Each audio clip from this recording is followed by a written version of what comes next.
To better understand Runeterra, one must perhaps start with Mount Targon. Many creation myths begin here, though unlike the familiar tales of Pangu separating heaven and earth or God creating humans, the story of Mount Targon has a much darker tone. None shall tread upon the stars. Long before mortals were born on Runeterra, Aurelian Sol had already been drifting through the cosmos for eons.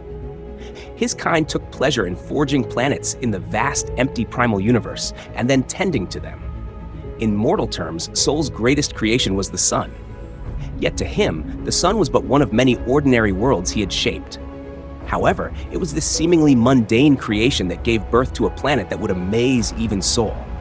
Unlike his other worlds, barren and devoid of life, this world was teeming with both life and magic, and it was a crossroads of multiple overlapping realms.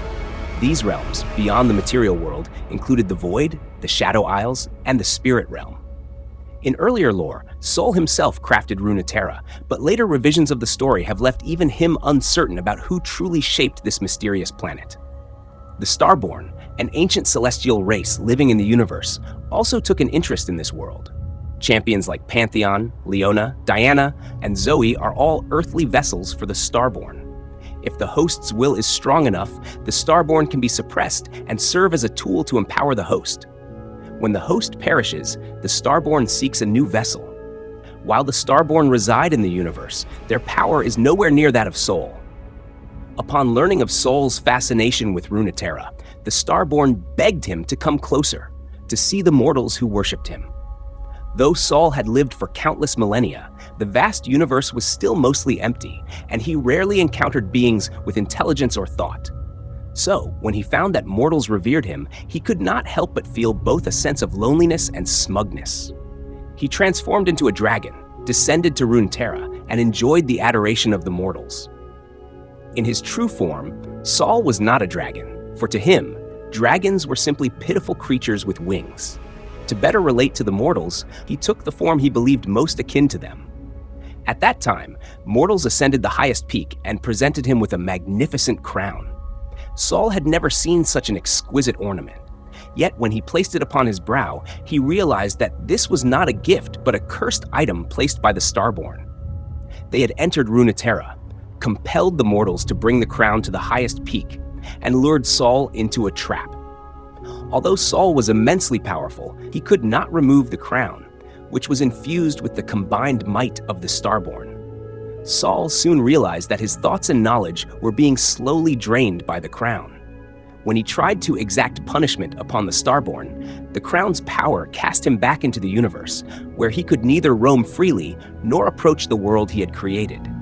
At the same time, the Starborn, inhabiting the bodies of mortals, entered Runeterra. Sol could only watch as these Starborn proclaimed themselves as gods and directed mortals to build a solar disk in a place later known as Shurima.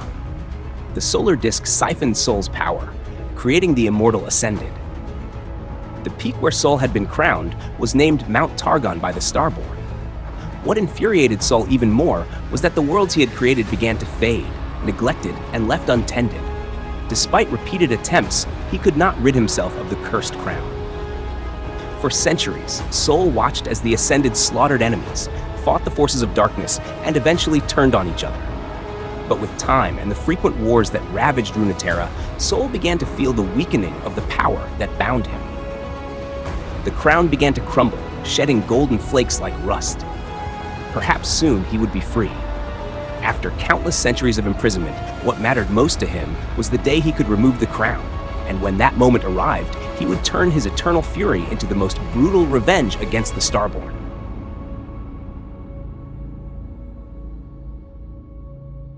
After learning the origins of Mount Targon, we will delve into the so-called gods of Mount Targon. Among them, the most intriguing figures are the duo, both enemies and friends, Leona and Diana.